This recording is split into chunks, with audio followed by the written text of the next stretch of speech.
আল্লাহ তাআলা সবচেয়ে বেশি করেছেন যেই জাতির কথা, তারাই হলো এই আজকের এই অভিশপ্ত ইহুদি জাতি।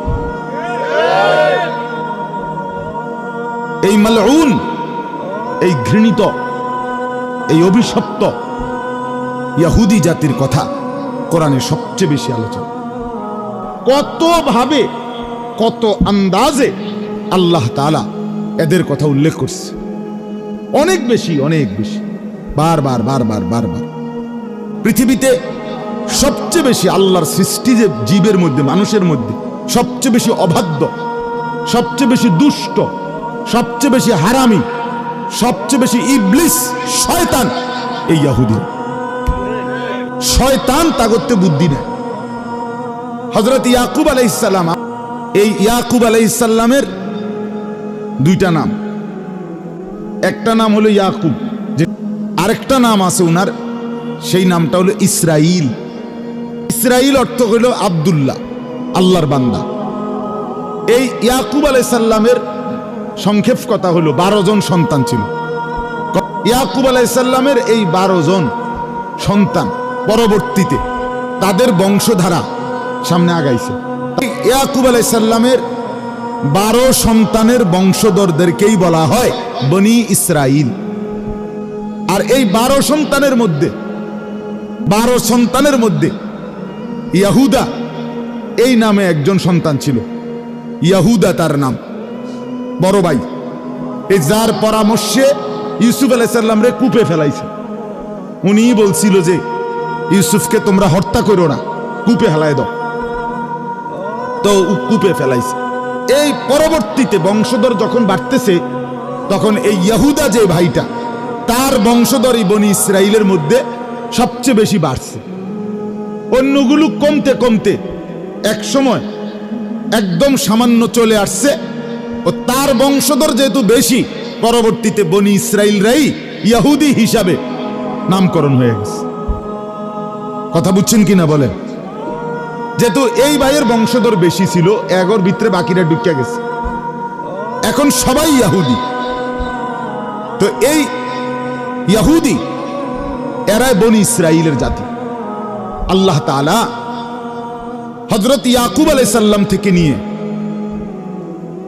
একটানা ঈসা নবী পর্যন্ত, আমাদের নবীর আগের জন পর্যন্ত প্রায় 1 লক্ষের চাইতে বেশি নবী রাসূল আল্লাহ তাআলা এই জাতিকে হেদায়েতের জন্য, এই জাতিকে সোজা রাস্তায় আনার জন্য, আল্লাহর দিকে ফিরাইবার জন্য যুগে যুগে পাঠাইছে। কিন্তু এই দুষ্টরা সর্বযুগে অল্প কিছু লোক, সামান্য হাজারে লাখে 2-4-5 জন ছাড়া বাকি সব সর্বযুগে তারা নবীদের সাথে এবং ইমানদারদের সাথে তারা দুষ্টমি, হারামি এবং নাফরমানি করে গেছে। ইসরায়েলের এই ইহুদিরা মুসলমান মারছে, আর এই অসভ্য জাতি এতটা নির্মম, এতটা পাষণ্ড, এরা ইতিপূর্বে বনি ইসরায়েলের শত শত আল্লাহর নবীকে, আস্তার নবীরে জ্বালায় জবাই করে, একদম জবাই করে টুকরা করে ফেলছে। এরা সেই জাতি যারা খোদার নবীরে জবাই করে ফেলছে, একজন না, শত শত নবীকে।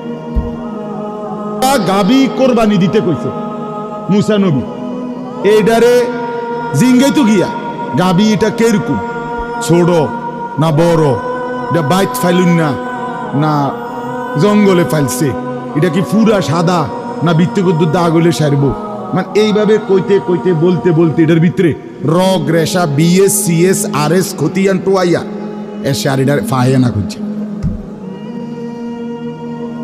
মানে সোজা কথা, মুসা নবীর মতো শ্রেষ্ঠ নবী, 5 জন নবী সবচেয়ে শ্রেষ্ঠ, 5 জন নবীদের মধ্যে এই 5 জন নবীর মধ্যে শ্রেষ্ঠ নবী একজন মুসা আলাইহিস সালাম, একজন নূহ আলাইহিস সালাম, একজন ইব্রাহিম আলাইহিস সালাম, একজন ঈসা আলাইহিস সালাম, একজন মুহাম্মদুর রাসূলুল্লাহ সাল্লাল্লাহু আলাইহি ওয়াসাল্লাম। এই মুসা নবীর মতো নবী, ঈসা নবীর মতো নবী, এই দুজনই বনি ইসরাইলের নবী। মুসা নবী উলুল আজম নবী, যারে আপনার মালাকুল মউত পর্যন্ত ভয় পাইতো, উনারে জ্বালাইয়া কইলা কইলা কইলা দিছে। আপনারা শুনছেন না ওই যে নবীজি যে মেরাজে যখন 50 ওয়াক্ত নামাজ নিয়ে আসছে, তাহলে ষষ্ঠ আসমানে মুসা নবী তো উনারে আবার ফাটাইছে ফিরাইয়া। শুনছেন না এটা কি লেগা? মুসা নবী অল্প দুঃখে ফাটাইছেন। মিয়া আপনি 50 ওয়াক্ত লইয়া বাজ যাইতেছেন, কিও কোন আমি 2 ওয়াক্ত লইয়া আমার কলজা বুক মাটিতে লাগিয়া গেছে। আমার কওম নামাজ পড়াইতে আর আপনি 50 ওয়াক্ত লইয়া। আল্লাহ দোহাই মানুষ ছড়াই আইছি আমি। মুসা নবী এই জন্য 9 বার আল্লাহ নবী সাল্লাল্লাহু আলাইহি সাল্লামকে 9 বার ফেরত পাঠাইছে। আরো কমান আরো কমান পারতো না। আমি চিনি বলে আমি মানুষ চালাই আইছি, 1 নম্বর ডাকাত চালাইয়া আমি আইছি। এরকম অনেক কথা। তো এই বনি ইসরাইল এই ইহুদি জাতি সর্বসময় কোরআনে আছে। ও বলছে চলো আমার সাথে যুদ্ধ করো। মুসা নবীকে বলছে কয় আমরা যুদ্ধ করবো, আগে আমরা একটু বই। আমনে আর আমনের খোদা মিল্লা দিয়ে শুরু করে নাই, যদি গনায় তাহলে আমরা ইযহাব আনতা ওয়া রাব্বুকা ফাকাতিল। এই কোরআনের বড়। আপনারা দুজন আগে কি করেন? আপনারা আগে যুদ্ধ শুরু করে যদি আগাইতেন পারেন দেখি, তাইলে হয়তো যাইলে যাইলাম, নাইলে আমরা বুদুর বইয়া জিনিসটা চাই কি হয়। আল্লাহ তাআলা বলেন ওয়াবালাউনাহুম বিল হাসানাতি ওয়াস সাইয়্যাত লাআল্লাহুম ইয়ারজিউন। আমি পুরাটা তরজমা বলবো না, যেন ওইখান থেকে একটু কথা বলতেছি। আল্লাহ বলেন আমি তা করে সুখে রাখতে চাইছি, দুঃখ দিয়ে চাইছি। ওমা যেমনে দেই হেরায় তেরাই। কোরআনে আল্লাহ বলছে যে আমি তাদেরকে ধন সম্পদ দিছি বনি ইসরাইল ইহুদিদেরকে। দেওয়ার পরে তারা কি বলে জানেন? কোরআনে আল্লাহ বলছে এবার বলে তারা ইন্নাল্লাহা ফাকিরুন ওয়া নাহনু আগনিয়া। আল্লাহ হলো ফকির, আমরা ধনী। হ্যাঁ কোরআন। এরপরে আল্লাহ বলে তা করে অভাবে ফেলছি, একেবারে অভাব। ভিক্ষার থালা হাতে লইয়া লাইছে। কেউ এখন ভিক্ষা করো কা? ইয়াদুল্লাহি মাগলুলা, আল্লাহর হাত ছোট হয়ে গেছে, হেবটার দ্বারে নাই দিব করতে। বুঝছেন আপনি কথাটা? কত বড় হারামি। মানে যেমনে আল্লাহ বলেন আমি তাদেরকে, আল্লাহ বলছে মিনহুমুস সালিহুনা ওয়া মিনহুম দুনা যালিক। তাদের মধ্যে অল্প কিছু ছিল নেককার, আর বাকিটি উল্টা। এই দুবিজির জামানার কাছে আমরা একটু আসি। আমাদের প্রিয় নবী সাল্লাল্লাহু আলাইহি সাল্লাম হিজরত করে মক্কা থেকে কোথায় গেছিলেন কন্ত? এই মদিনা।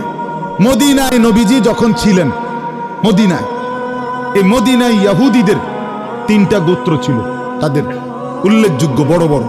বনু নাজির, বনু কাইনুকা, বনু কুরাইজা। নবী আমার জন্য ফিলিস্তিন কেন দরকার?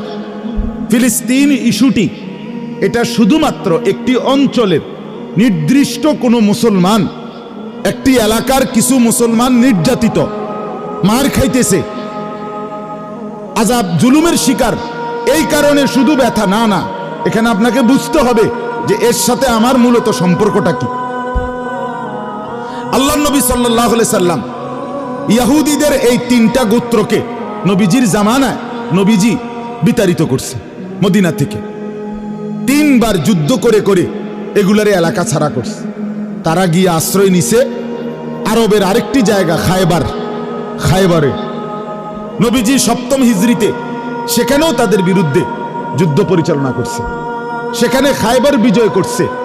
সেখান থেকে অধিকাংশ লোককে হত্যা করছে, পুরুষদেরকে, নারীদেরকে সহ বাকিদেরকে ওই এলাকার থেকে বিতাড়িত করে তারা আরবের বিভিন্ন অঞ্চলে ছিট্টাবিট্টা গেছে। এরপরে হযরত উমর রাদিয়াল্লাহু তাআলা আনহু যখন মুসলমানদের দ্বিতীয় খলিফা হইলেন, তিনি ঘোষণা দিলেন, রাষ্ট্রীয় ফরমান জারি করলেন যে পুরা আরব সীমান্ত, মুসলিম সীমান্ত যে দূর আমাদের হুকুমত, ইসলামী খেলাফত, পুরা সীমানার থেকে এই বেঈমান বাইর করো। আখরিজুল ইয়াহুদা মিন জাজিরাতিল আরব, আরবের সীমানার থেকে বের করে দিলেন। এই ওমর রাদিয়াল্লাহু তাআলার জামানায় এরা পুরা আরব সীমানার থেকে চিরতরে বিতাড়িত হয়ে তারা চলে যাইতে হয়েছে এই ইউরোপ অঞ্চল। ইউরোপে, অর্থাৎ সেখানে তো খ্রিস্টান জনবসতি। ইউরোপে এই আজকের America, Italy, England, Australia, Switzerland, এগুলা সব হইল ইউরোপ, এই ইউরোপ অঞ্চলে তারা হিজরত করে যাযাবরের মতো ভিটামাটি ছেড়ে তারা চলে যেতে হয়েছে। চলে যাওয়ার পরে দীর্ঘদিন যাবত তারা এভাবে ছন্ন ছাড়ার মতো বিভিন্ন জায়গায় উদ্বাস্তুর মতোই পড়েছিল। 1909 খ্রিস্টাব্দে সর্বপ্রথম মুসলিম খেলাফতের উসমানী খেলাফত, তুর্কি খেলাফত, পৃথিবীতে মুসলমানদের 4টা খেলাফত প্রসিদ্ধ ছিল। একটা হলো খেলাফতের আশেদা, 4 সাহাবীর খেলাফত, এরপরে হলো উমাইয়া খেলাফত, এরপরে হলো আব্বাসী খেলাফত, এরপরে হলো উসমানী খেলাফত, যেটা তুর্কি খেলাফত কয়।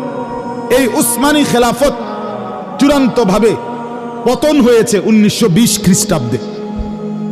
যখন উসমানী খেলাফত, মুসলমানদের বিশ্বময় খেলাফত শেষ, মুসলিম খলিফা শেষ, তখন সারা পৃথিবী এবং মধ্যপ্রাচ্য, আরব বিশ্বে একটা জোয়ার উঠছে, সেকুলারিজমের জোয়ার। অর্থাৎ ইউরোপ থেকে একটা মতাদর্শ দিছে যে প্রত্যেক ধর্মের অনুসারী নিজ নিজ ধর্ম নিয়ে নিজের জায়গায় স্বাধীনভাবে চলবে, অন্য ধর্ম তার উপরে কোনো চাপাচাপি করবে না। এটারই বলে সেকুলারিজম। প্রথম এইটা যখন 1920 সালে, 9 সালের পর থেকেই উসমানী খেলাফত যখন শেষ হয়েছে, তখন মিশর, সিরিয়া, ইরাক, ফিলিস্তিন এই অঞ্চলগুলোর যে শাসকরা তারা হয়েছে সেকুলার শাসক, যাদের মতবাদ ছিল ধর্মনিরপেক্ষ মতবাদ। অর্থাৎ যে কোনো ধর্মের অনুসারী আমাদের অঞ্চলে নিজ ধর্ম পালন করে থাকতে পারবে, কেউ কার উপরে জুলুম করা যাবে না, এই ছিল চিন্তা তাদের। এই সুযোগে এই সর্বপ্রথম তারা আপনার 1909 খ্রিস্টাব্দ থেকের পর থেকে তারা আপনার এই সেকুলার শাসকদের থেকে, ধর্মনিরপেক্ষ মতবাদের অনুসারী শাসকদের কাছ থেকে অনুমতি নিয়ে তারা বলছে, আমগরে এই বাইতুল মুকাদ্দাস জেরুজালেমের পাশে ফিলিস্তিনের অঞ্চলে আপনাদের বিশাল এলাকা পড়ে আছে, এমনি আমরা টাকা দিয়ে কিনবো, আমগরে কদ্দুর জায়গা বেচত কোন জনগণকে, ওই মালিকদেরকে বেচলে আমরা কদ্দুর ঘর দুয়ার উড়াইয়া সনের ঘর টিনের ঘর কইরা কোন রকম আমরা জীবনটা কাটাইতে পারবো। আমাদের তো বিশ্বের কোথাও কোনো জায়গা নাই, ঠিকানা নাই, আমগরে একটু আশ্রয় দিলে আমরা এই কোনাটা থাকবো কদ্দুর। তো এই সেকুলার শাসকরা বুঝে নাই, ওরা বলছে আচ্ছা ঠিক আছে থাকো। 1909 থেকে 1947 পর্যন্ত কত বছর? কত? 38। আচ্ছা, এই 37 বছর, প্রায় 40 বছরের কাছাকাছি তারা এক টানা তখন সারা ইউরোপে যেখানে যেখানে তারা ছিল, কৌশল করে করে তাদের লোকেরা তাদেরকে আইনা এখানকার মুসলমানদের থেকে জমি কিনছে। কিনতে কিনতে এইটার লগে আরো 4 শতক, 10 শতক, 20 শতক, 50 শতক, 100 শতক হাউজিং কোম্পানির মতো, কথা বুঝেন নাই, কিনতে থাকছে। কিনতে কিনতে কিনতে কিনতে কিনতে প্রায় 40 বছর শুধু জমিয়ে কিনছে। এবং এই তাদের লোকদেরকে আইনা গদ্দুয়ার করাইয়া এরা গেছে। 1947 সনে পৃথিবীময় ব্রিটিশ উপনিবেশবাদ, পৃথিবীর বিভিন্ন দেশে ব্রিটিশ সহ ইউরোপিয়ানদের যে যেখানে আপনার শাসন করত অঞ্চল, এগুলো ছেড়ে দিছে। বিভিন্ন অঞ্চল, যেমন আমাদের এই হিন্দুস্তান, বিশ্বের যেখানে যেখানে ব্রিটিশ, ইংল্যান্ড এবং আশপাশরা দখল করে রাখছিল, এগুলো সব ছেড়ে দিছে। 48 সালে একদিন হঠাৎ তারা সংঘবদ্ধ হয়ে তারা ইহুদিরা ঘোষণা দিছে, এই যে দূর জায়গা কিনছি আমরা এখানে, এটা আমগো দেশ। কথা বুঝছেন? এটা কি আমরা দেশ। এই দেশের নাম ইসরাইল। ইসরাইল কার নাম এবার কন্ত? ইয়াকুব আলাইহিস সালামের নাম। ওহা, ভুলে গেছেন না? ইসরাইল কার নাম? এই তারা বলে যে আমরা তো ইসরাইলের বংশধর, ইয়াকুবের বংশধর, কাজে এই আমাদের এটা পিওর ইহুদি রাষ্ট্র। হায় হায়, কথা নাই, বার্তা নাই, আন্দোলন নাই, সংগ্রাম নাই, মিছিল নাই, মিটিং নাই, হ্যান্ডবিল নাই, পোস্টার নাই, মাইকিং নাই, কোনো কথাবার্তি নাই। তোমরা কইলা বলে এমনি থাকবে এনে, তোমরা এমনি অসহায়ের মতো এখন বলতেছো এটা তোমাদের দেশ। এটা তো মুসলমানদের ভূমি। কথা বুঝছেন কিনা বলেন না? এটা কাদের ভূমি করে বলেন না? মুসলমানদের ভূমি। এটা সাহাবায়ে কেরামের বিজয় করা ভূমি। এই ফিলিস্তিনের এই জমিন, এই অঞ্চল পুরাটা বিজয় করার পিছনে রাসূলুল্লাহ সাল্লাল্লাহু আলাইহি সাল্লামের সাহাবীদের কলিজা ছেঁড়া অবদান আছে। আল্লাহর নবীর সাহাবী হযরত আবু উবায়দা, বেহেশতের সুসংবাদ প্রাপ্ত 10 জন সাহাবীর মধ্যে একজন আবু উবায়দা ইবনুল জাররাহ, ওনার ইন্তেকাল হয়েছে এই ফিলিস্তিনে। উনি ইন্তেকাল করছেন মহামারীতে, প্লেগ মহামারীতে শহীদ হয়েছেন এই ফিলিস্তিনে। হযরত আমর ইবনুল আস, হযরত শুরাহবিল ইবনে হাসানা, হযরত ইয়াজিদ ইবনে আবু সুফিয়ান, ওই মুআবিয়া রাদিয়াল্লাহু তাআলা আনহুর ছেলে ইয়াজিদ না, মানে আরেকজন সাহাবী আছে ইয়াজিদ ইবনে আবু সুফিয়ান, উনি মুআবিয়া ইবনে আবি সুফিয়ান রাদিয়াল্লাহু তাআলা আনহুম, ওনারা সব ফিলিস্তিন যোদ্ধা।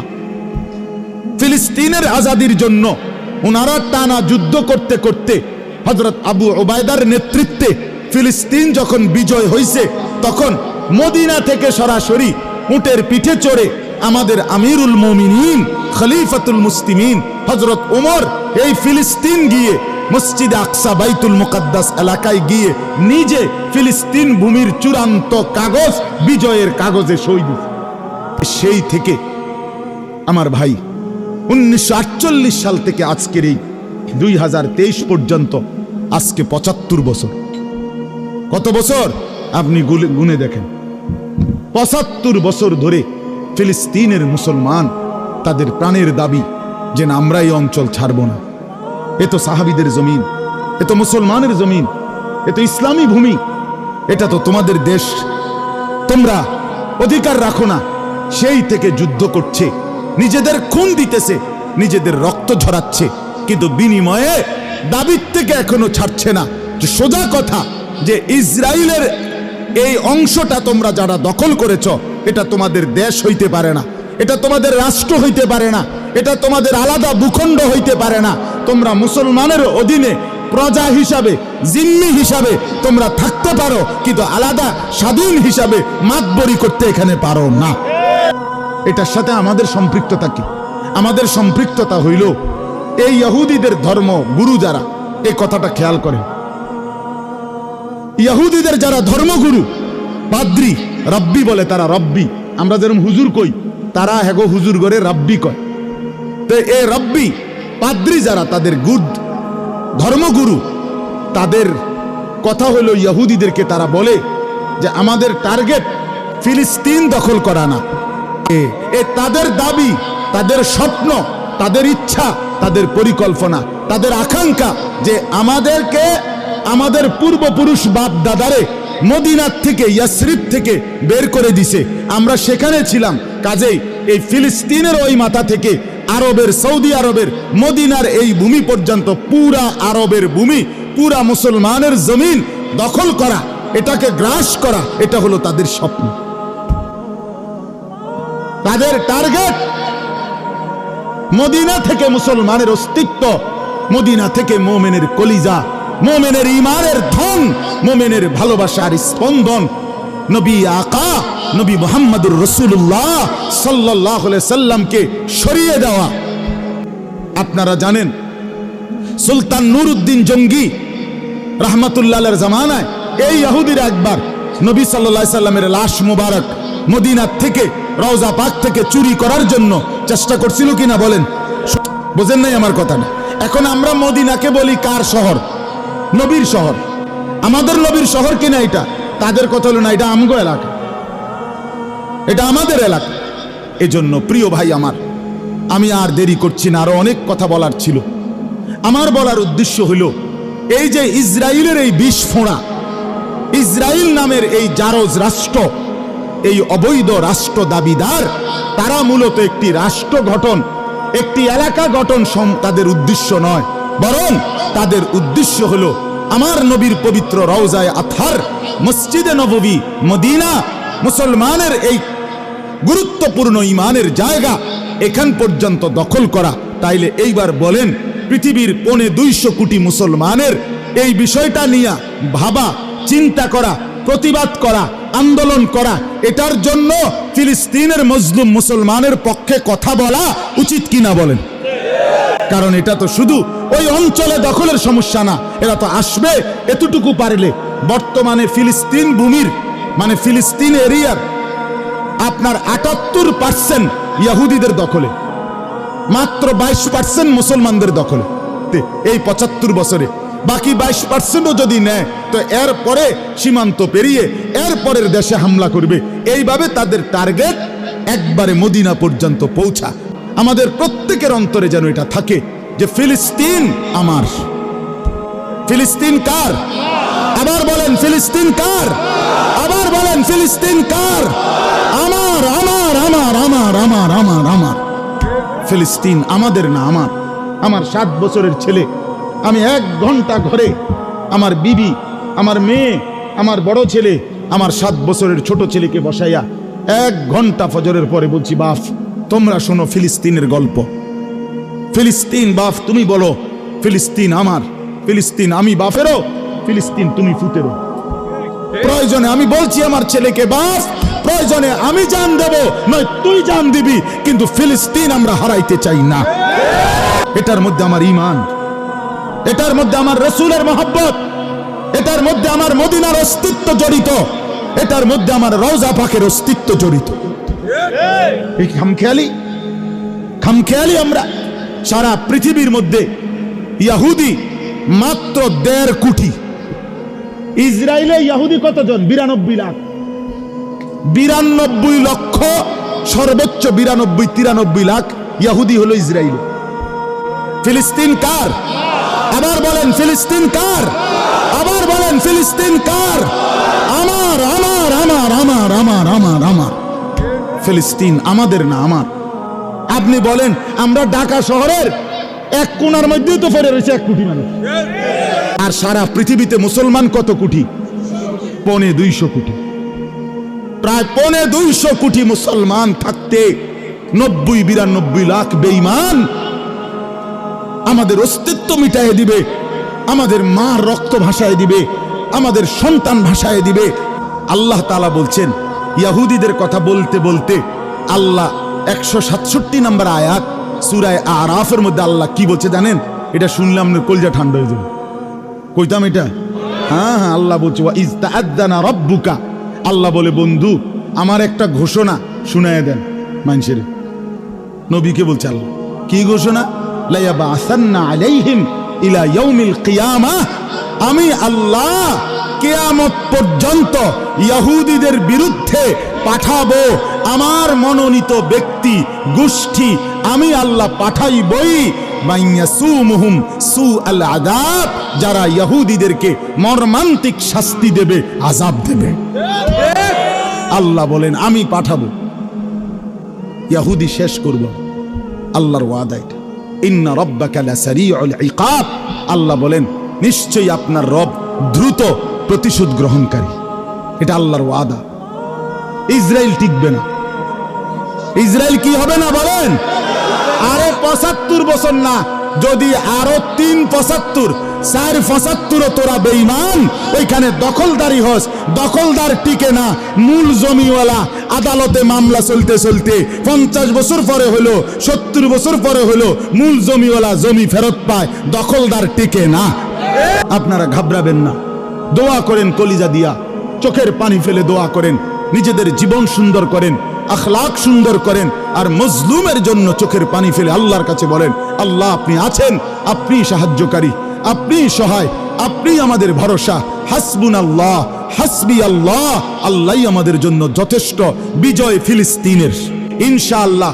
মাহদি তোমাকে ডাকবে, তুমি মাহদির পক্ষে লড়বে, দাজ্জালের বিরুদ্ধে লড়বে ইনশাআল্লাহ। আল্লাহ তৌফিক দান করেন, আল্লাহ কবুল করেন।